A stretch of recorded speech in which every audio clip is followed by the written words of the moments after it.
오늘 말씀을 듣겠습니다.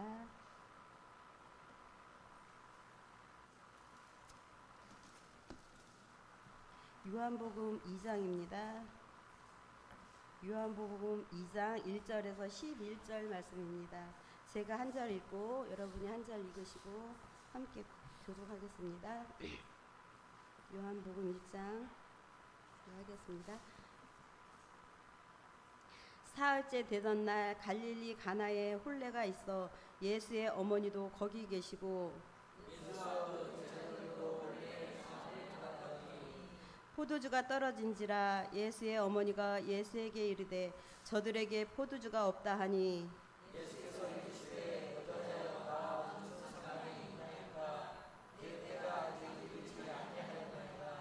그의 어머니가 하인들에게 이르되 너희에게 무슨 말씀을 하시든지 그대로 하라 하니라.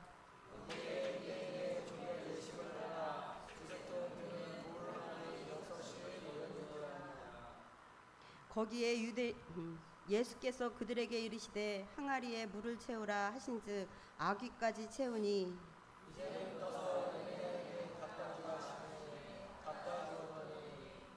연회장은 물로 된 포도주를 맛보고도 어디서 났는지 알지 못하되 물 떠온 하인들은 알더라. 연회장이 신랑을 불러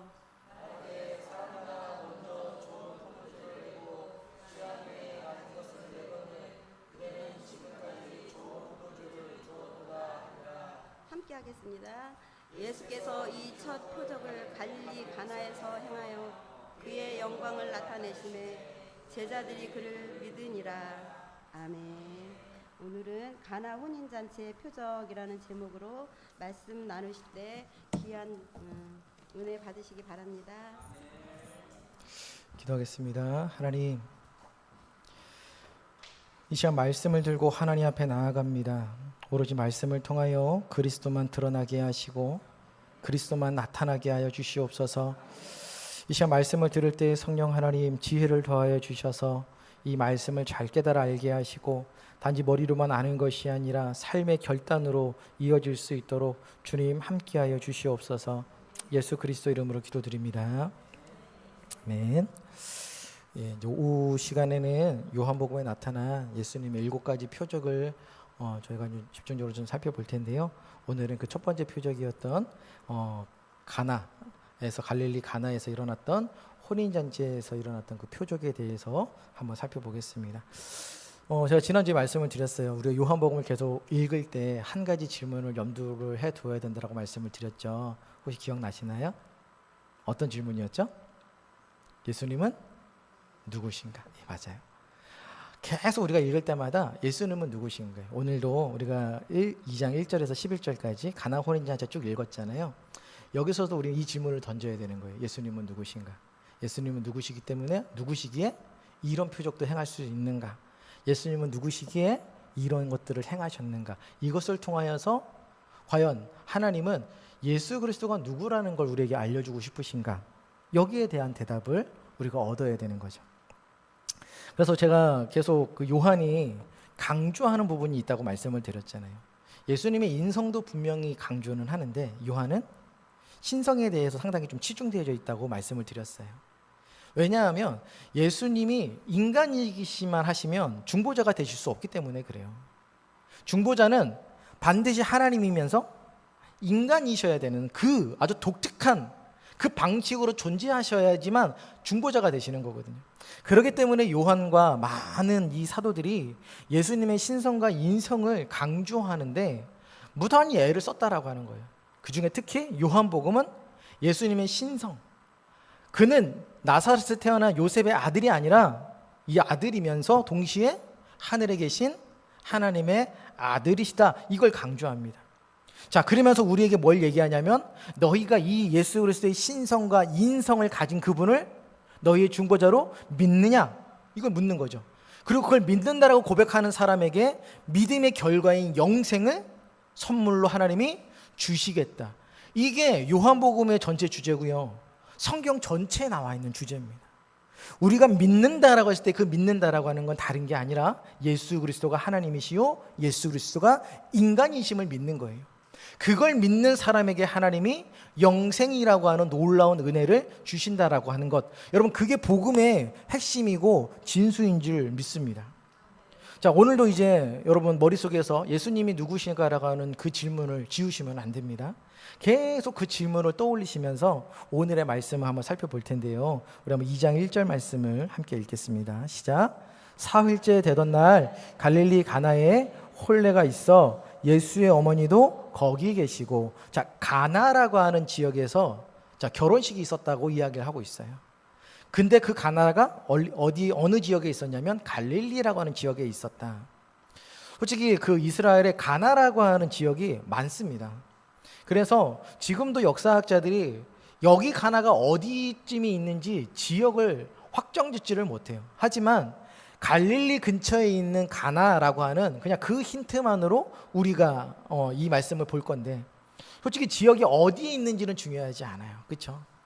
오늘 이 표적을 통하여서 하나님께서 우리에게 무엇을 말씀하시고 싶으신가? 여러분, 그것이 우리에게 중요한 줄 믿습니다. 자, 갈릴리에 예수님께서 제자들을 부르셨잖아요. 그리고 3일 후에 갈릴리 지역에 혼인잔치가 있었다. 그러니까 예수님이 활동하셨던 그 지역에서 멀리 떨어지지는 않았다라는 거예요. 그리고 2절을 보니까 예수와 그의 제자들도 혼례의 청함을 받았다. 자, 마리아도 그곳에 있었고 예수님과 제자들도 혼례, 그 결혼잔치에 초청을 받았다라고 하는 걸 봤을 때 아마도 마리아나 요셉 가운데에 그 친척 가운데 한 명의 결혼식일 가능성이 상당히 큽니다.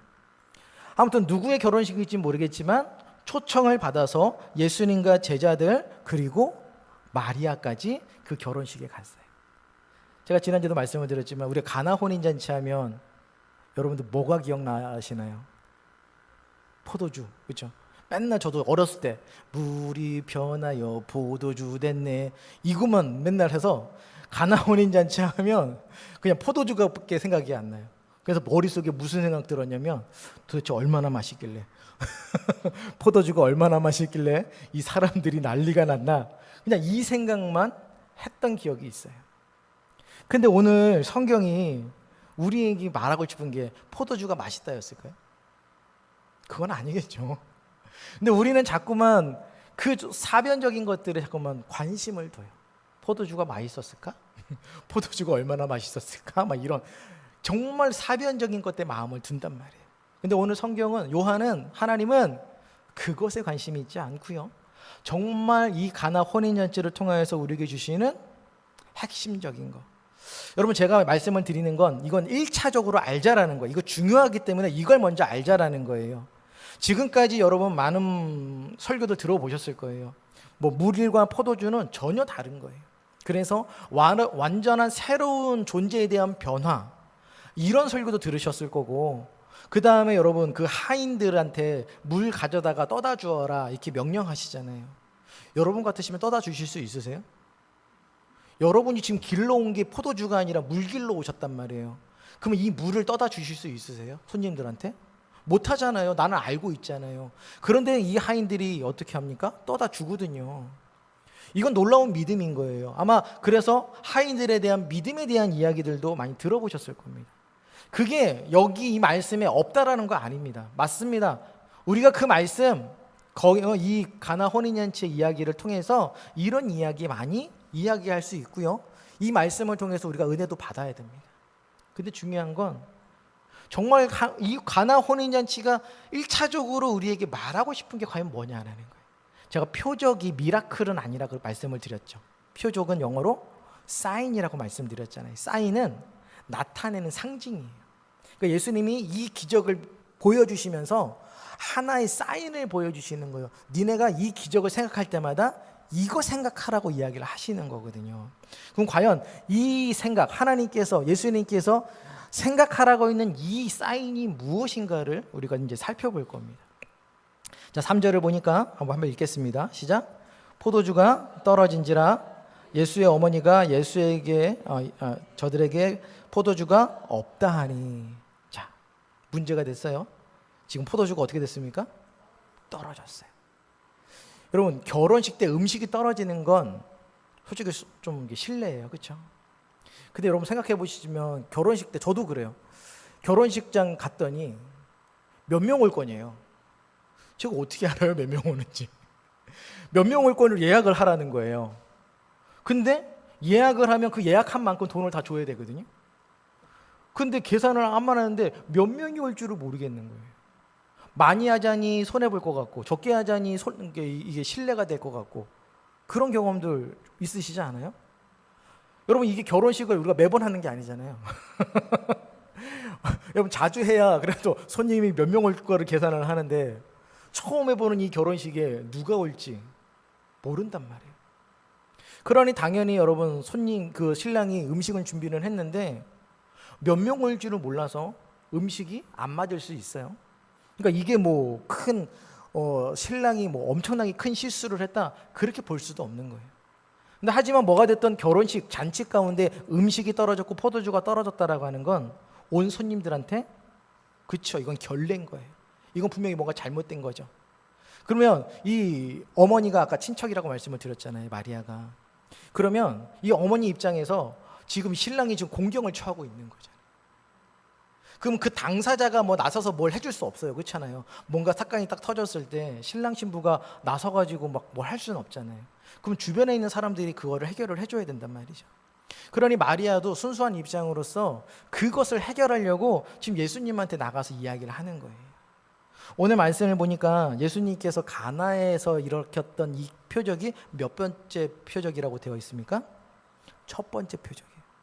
여러분 마리아가 그 전에 예수님이 막 표적과 기적을 막 행하셨던 것을 만약에 봤다면 아마 뭔가 기대를 하고 갈 수도 있어요. 근데 중요한 건 예수님이 지금까지는요 평범하게 자랐단 말이에요. 그냥 여느 아이랑 다르지 않게 그냥 그렇게 살았어요. 그러니까 마리아도 그냥 그 천사의 어떤 수태고지를 받아서 얘가 뭔가 좀 다를 건데라고 하는 마음은 있었지만 그렇다 해서 이 예수님이 자랐던 그 어린 시절이 일반 아이들하고 엄청 다르고 뭐 그렇진 않았거든요. 그러니 예수님이 뭔가 엄청난 기적을 베풀어 주실 거다? 솔직히 그렇게 기대할 수는 없어요. 그러면 예수님이 왜 마리아가 예수님한테 가서 이 얘기 왜 했을까요? 아들이잖아요. 아들 뭐라 좀 해봐. 이거인 거예요. 여러분 뭐가 일이 터졌어요. 그럼 아들이한테 가서 야 아들아 이거 어떻게 하냐? 어떻게 해야 되냐? 지금 신랑이 너무 공경을 처하고 있잖아요. 그러니까 어떻게 해서든지 이 신랑이 공경이 처한 게 좀 모면해주고 싶은 게 이 마리아의 마음이란 말이죠. 자, 그런데 여러분 이게 뭔가 마리아가 결례를 범한 게 아니거든요. 근데 예수님의 반응이 좀 이상해요. 그렇죠? 우리가 흔히 알고 있는 예수님의 반응이 아니에요.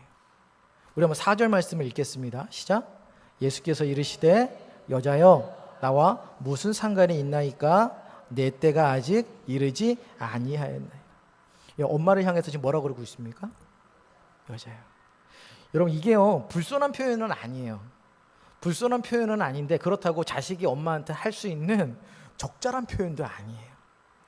그러니까 제3자로 부르는 거예요. 마치 나랑 친분 없는 사람인 것처럼 그냥 제3자처럼 이렇게 부르는 단어가 여자여 이거거든요. 여러분 자녀들이 여러분들을 그렇게 부르시면 어떻게 하시겠어요? 등짝을 때려줘야죠. 갑자기 어느 날 와서 아줌마 그러면 어떻게 해요? 등짝을 때려줘야죠. 내가 네 아줌마냐? 그러면서 뭐 그런 아줌마 정도의 표현은 아니지만 그렇다고 해서 조금 이게 뭐 통상적으로 부모한테 쓸 수 있는 그런 단어는 아니에요. 그럼 여러분 우리가 여기 생각을 해봐야 되는 거예요. 예수님이 왜 이런 용어를 어머니라고 안 부르고 여자여라고 부른 것에는 이유가 있지 않을까요? 예수님이 아무런 생각 없이 갑자기 그냥 감정이 막 이렇게 격해져가지고 그렇게 하신 건 아니잖아요, 그렇죠? 그럼 분명히 예수님이 한 모든 거에는 의도라는 게 있다라는 거예요. 이유라는 게 있다라는 겁니다. 그러면 여자여라고 하는 부르는 이유가 뭐냐라는 거예요. 여러분 잘 생각해 보세요. 예수님이 요청했잖아요. 그럼 어머니 알겠어요. 제가 뭐라도 좀 해볼게요. 라고 해서 가나 혼인잔치의 기적을 베풀었다고 생각해 보세요. 그러면 여기선 누가 드러날까요? 예수님이 드러날까요? 마리아가 드러날까요? 당연한 거예요, 여러분. 예수님은 아직까지 어떤 상황인지도 지금 인지도 못하고 계셨던 거예요. 그런데 누가 온 거예요? 마리아가 와서 예수님 큰일 났어요. 이거 뭐라도 좀 해주셔야 돼요. 그래요 어머니? 알겠어요. 잠깐만요. 기적은 예수님이 베푸셨는데 그 영광은 다 누가 가져가는 거예요? 마리아가 가져갈 수밖에 없는 구조란 말이에요. 그래서 여러분 이걸 우리가 조심해야 되는 거예요. 여러분 사람은요 마리아를 향해서 이렇게 불러요. 그냥 마리아라고 안 부르죠. 로마 카톨릭은 뭐라고 불러요? 마리아를 부를 때 항상 앞에 붙이죠. 뭐? 성모, 거룩한 어머니. 여러분 이 거룩한 어머니라는 단어를 왜 붙이는지 아세요? 마리아가 사람이긴 하지만 우리랑 똑같은 사람은 아니다라고 하는 걸 계속 강조하는 거예요. 뭐라도 자꾸만 마리아의 자리를 만들고 싶은 거예요. 그래서 여러분 기도의 대상은 누구시죠? 우리가 누구에게만 기도할 수 있을까요? 그렇죠. 하나님에게만 기도할 수 있어요. 성부 하나님, 성자 하나님, 성령 하나님 다 기도의 대상입니다. 사람이 기도의 대상이 될까요? 안 되죠. 근데 로마 카톨릭은 기도합니다. 성모 마리아의 이름으로 기도를 합니다. 왜 할까요? 이게 예수님 같은 그런 중보자의 개념은 아닌데 여러분 요즘은 좀 달라졌을지도 모르겠는데 옛날만 해도 저 때만 해도 솔직히 아버지가 좀 불편했어요. 아버지한테 직접 가서 뭐 말하는 게 참 쉽지 않았단 말이에요. 엄마한테 얘기하면 어머니가 그래요. 네가 얘기해 오빠한테. 근데 저는 아버지가 되게 불편했거든요. 그런 식인 거예요. 그냥 엄마한테 얘기해서 엄마가 좀 아빠 좀 얘기 좀 해줘봐. 보통 우리 그렇게 많이 하잖아요. 그 엄마 아빠한테 가서 어떻게 해요? 이렇게 좀 들어줍시다 이러면서 아버지 마지못해서 뭐라 그래 그러면 그래가지고 막 하시잖아요. 이런 개념을 사람들이 가지고 있었던 거예요. 하나님 앞에 내가 나아가야 되긴 하는데 무서워서 못 나가겠다라는 거예요. 그러니까 사람들이 어떤 개념을 써요? 그래? 그러면 우리랑 좀 비슷한 사람을 좀 찾아보자. 그래서 거룩, 세인트라고 하는 단어를 붙이는 거예요. 성자는 예수님을 말하는 게 아니라 거룩한 사람들. 그래서 무슨 뭐 성자 어거스틴, 무슨 성자 누구 이런 식으로 불려서 그래서 로마 카톨릭은요 성자라 성모라고 하는 이름으로써 우리가 기도할 수 있는 거예요. 그러면 내가 기도를 하잖아요. 그럼 그 사람들이 하늘에서 우리의 기도를 받아서 어떻게 한다라는 거예요? 하나님께 전달해 드린다라는 거예요. 그러니까 그들이 기도를 들어서 우리에게 해결해 주신다라고 가르치지 않아요. 기도를 받아서 누구에게 가져간다? 하나님 앞에 가져간다. 그러니 우리가 성모에게 기도하는 것, 성자에게 기도하는 것 잘못되지 않았다. 이렇게 이야기를 합니다. 여러분 이게 사람의 연약함이에요. 아무리 뭐라 그래도요 믿음의 사람들은 나랑 뭔가 좀 달라서 자꾸만 그 믿음의 사람들을요 뭔가를 이렇게 환상을 만들어내요. 여러분 정말 모세가 여러분들하고 다릅니까? 아브라함이 여러분들하고 달라요? 다윗은 다릅니까? 저희가 계속 믿음의 이야기만 하니까 달라 보이죠. 그런데 여러분 다르지 않다라고 성경은 말해요. 마찬가지인 겁니다. 여러분 성모 마리아가 우리랑 다릅니까? 성모 마리아가 예수님의 어머니가 될 수 있었던 이유는 뭘까요? 마리아가 여러분들하고 달라서요? 우리 신권사님하고 다른 존재인가요? 마리아는? 거룩한 존재예요? 우리는 거룩한 존재가 아니고? 아니에요. 성경을 보면 그 가브리엘 천사가 나타나서 마리아에게 이렇게 이야기합니다. 은혜 받은 자요. 다른 거 없어요. 마리아를 그냥 수많은 사람 가운데 특별히 은혜 주셔서 어떻게 하시는 거예요? 택하신 거예요. 여러분 거기에 마리아가 있을 자리가 있습니까? 마리아가 뭐 제대로 한 게 있어요? 없어요. 그러니 여러분 우리는 마리아의 자리를 만들어서는 안 돼요. 우리는 전혀 마리아의 자리를 안 만들어 놓잖아요.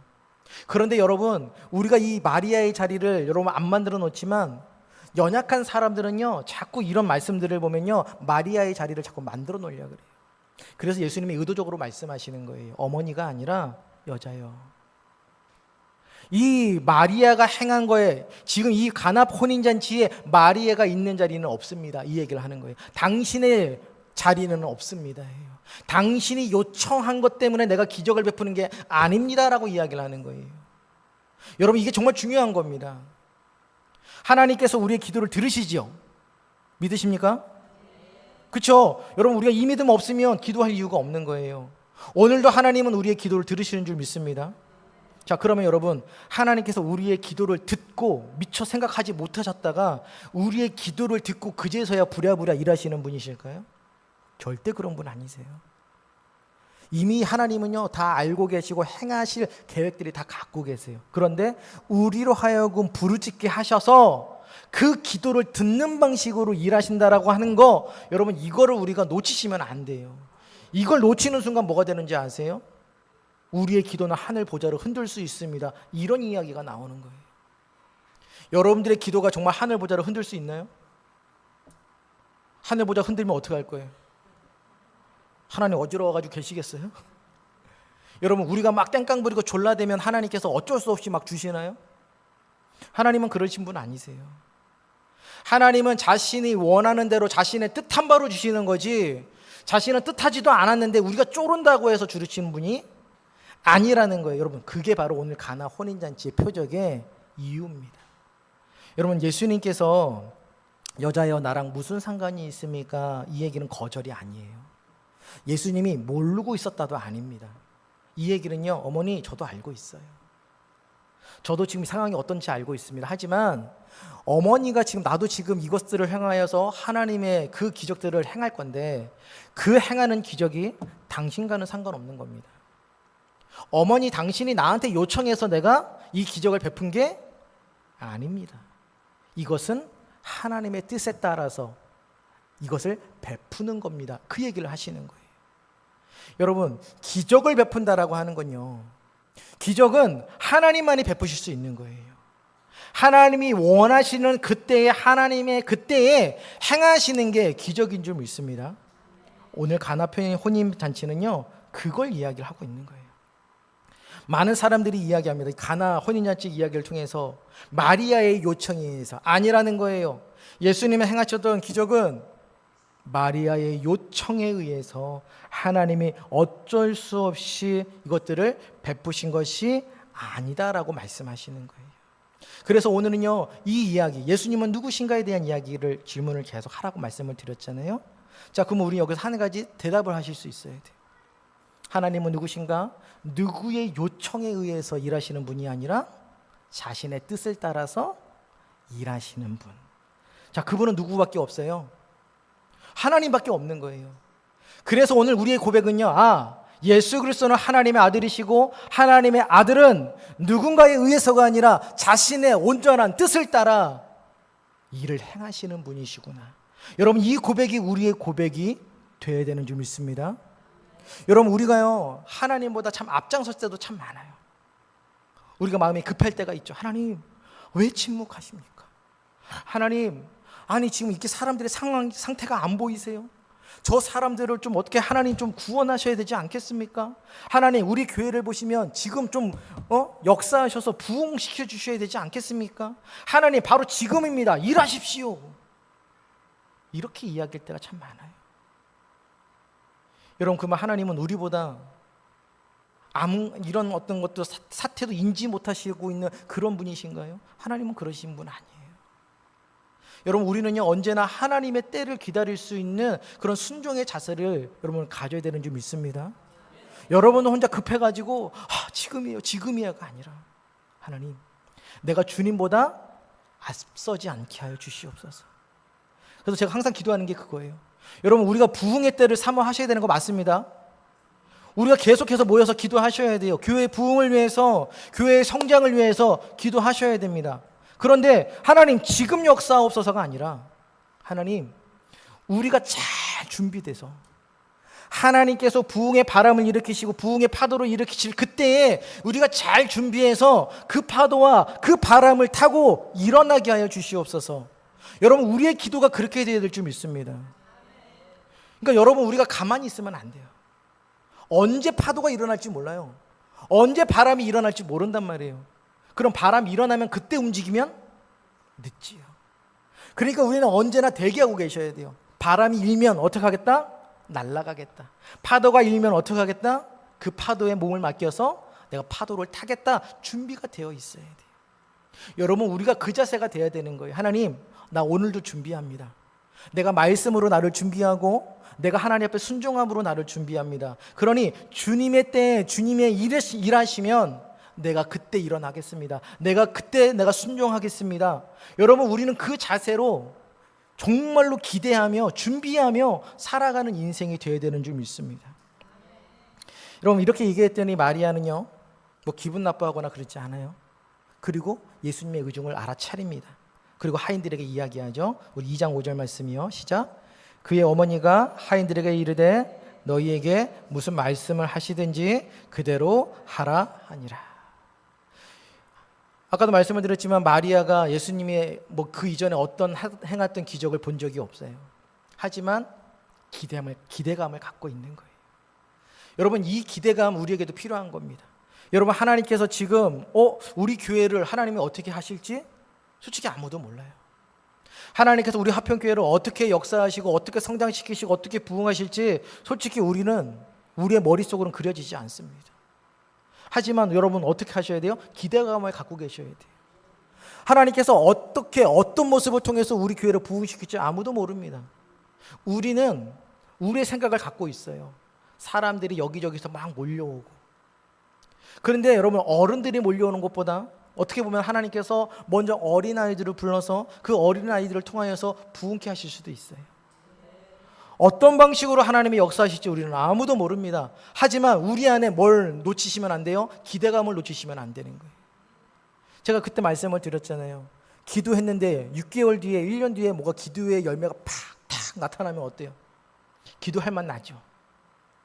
근데 1년을 기도했는데 2년을 기도했는데 달라지는 게 없어요. 그러면 우리 안에 뭐가 생겨요? 그 기대감이 꺾이는 거예요. 여러분 오늘 이 말씀을 가지고요, 여러분 우리가 우리 안에 있는 그 기대감이 꺾이지 않기를 위해서 기도해야 되는 줄 믿습니다. 여러분 우리가 기도할 건 다른 게 아니에요. 하나님 내가 오늘도 기도하는데 혹 이 기도가 내가 원하는 대로 이루어지지 않는다 할지라도 하나님 내가 넘어지거나 좌절하거나 실망하지 않게 하여 주시옵소서. 언제나 이 기도의 자리에 오늘도 내가 나와서 심게 하여 주시옵소서. 여러분 이것이 우리의 여러분 고백이 되어야 되는 줄 믿습니다. 여러분 그랬더니요 예수님께서 어떻게 하십니까? 하인들한테 명령하시지요. 그래서 여러분 그 물을 이렇게 떠다 채우라라고 이야기를 하십니다. 여러분 6절 말씀을 함께 읽겠습니다. 시작. 거기에 유대인의 정결 예식을 따라 두세 통 드는 돌 항아리 6이 놓였는지라.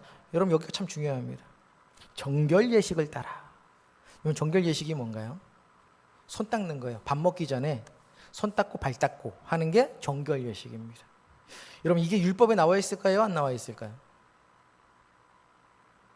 율법에 안 나와 있어요. 하나님이 명령하셨던 율법에는 없는 겁니다. 그런데 여러분 이 사람들이요 이 정결 예식을 어디에서 만드냐면 정결법에 의해서 따온 겁니다. 정결법이 뭐냐면 부정한 것들을 만졌던 손으로 정한 걸 만지면 모든 게 부정해진다. 이게 정결법이거든요. 그러니까 이 유대인들의 열심이 특심이라고 우리가 부정한 걸 어디서 만질지 모르는 거예요. 그러니까 이 사람들이 항상 밖에 나가면 물건도 잘 안 만지려고 그러고 혹시라도 이런 게 내가 만질 수도 있으니까 집에 들어오면 항상 어떻게 하는 거예요? 그렇죠. 손발을 닦는 거예요. 그리고 나서 밥을 먹는 겁니다. 그래야 내 몸이 부정해지지 않기 때문에. 이게 하나님에 대한 열심으로 만들어 놓은 정결 예식이었다라는 거예요. 근데 이건 하나님의 명령이 아닙니다. 누가 고안해낸 거죠? 사람이 고안해놓은 거예요. 자, 사람이 고안해놓은 그 정결 예식을 따라 있었던 그 항아리에 있는 물을 예수님께서 어떻게 하세요? 거기다가 채우라라고 말씀하세요. 그리고 나서 그 물은 먹는 물이 아니에요. 어떤 물이에요? 그렇죠. 손 닦고 발 닦는 물입니다. 근데 그 물을 가지고 누구에게 주시죠? 사람들에게 먹는 물로 주시는 게 아니에요. 먹는 포도주로 주셔요. 그럼 포도주는요 성경에서 곳곳에서 의미가 상당히 도드라지게 나타나는 게 여러분 이 포도주입니다. 여러분 포도주는 그냥 우리가 먹는 포도주가 아니에요. 포도주는 하늘의 생명 양식으로서 우리에게 성경은 곳곳에서 우리에게 이야기를 해줍니다. 포도주, 새 포도주, 이렇게 낡은 가죽의 새 포도주는 낡은 가죽에 담지 않는다. 막 이런 얘기도 우리가 신약에서 많이 보잖아요. 그러면 이 포도주는 뭐냐? 예수님께서 우리에게 알려주시는 새 언약이에요. 그러니 자 주님이 이 가나 혼인잔치를 통해서 뭘 타파하시냐면 인간이 고안해놓은 정결 예식을 타파하시는 거예요. 그걸로 하나님을 거룩하게 하는 게 아니다. 너희를 거룩하게 하는 게 아니다. 너희를 거룩하게 하는 건 뭐다? 내 말씀이다. 내가 새롭게 하는 그 새 언약이다. 이것을 먹는 자가 거룩해지는 거고 그것을 마시는 자가 하나님 앞에서 온전하게 된다. 오늘 이 요한복음 가나 혼인잔치는요, 그 두 가지를 말하는 거예요. 그리고 나서 다음 이야기, 다른 이야기 막 하는 겁니다. 하인들의 어떤 순종의 이야기, 마리아에 대한 믿음의 이야기, 그 다음에 물에서 포도주, 전혀 새로운 어떤 그 변화물로서의 옛사람과 새사람에 대한 이야기, 그런 다음에 이런 이야기가 막 나와야 되는 거예요. 그러니까 여러분들도 이 가나 혼인잔치 딱 하면 포도주가 기억나는 게 아니라 이제는 뭐가 기억나셔야 되냐면, 가나 혼인잔치는 예수님에 대한 신성이구나. 누군가의 요청에 의해서 일하시는 하나님이 아니라 자신의 뜻을 따라 일하시는 하나님이시구나. 누가요? 예수님이. 그리고 나서 두 번째로 기억해야 될 건, 가나 혼인잔치는 사람이 만들어 놓은 예법으로 우리가 거룩해지는 것이 아니라 하나님의 입에서 나오는 그 말씀, 예수님께서 새롭게 하신 그 새 언약의 말씀으로 말미암아 우리가 거룩해진다라고 하는 이야기구나. 우리는 가나 혼인잔치를 통해서 이 두 가지를 배워야 되는 줄 믿습니다. 여러분, 앞으로도 계속 이제 표적을 우리가 살펴볼 거예요. 그래서 오늘 우리도 이 가나 혼인잔치에 대한 표적을 통하여서 다시 말씀드리지만 포도주가 머릿속에 기억에 남지 않았으면 좋겠어요. 물이 변하여 포도주 됐네, 이 찬양보다 주님은 하나님이십니다. 그래서 누군가의 요청이 아니라 자신의 뜻을 따라 자신의 때에 일하시는 분입니다. 제가 오늘 잠잠히 하나님의 그때를 기다리겠습니다. 하나님, 오늘도 내 어떤 열심이 아니라 하나님의 거룩한 말씀으로 하나님 나를 거룩하게 하여 주시옵소서. 이 말씀을 통하여서 그렇게 결단하실 수 있는 여러분들 되시기를 간절히 부탁을 드립니다.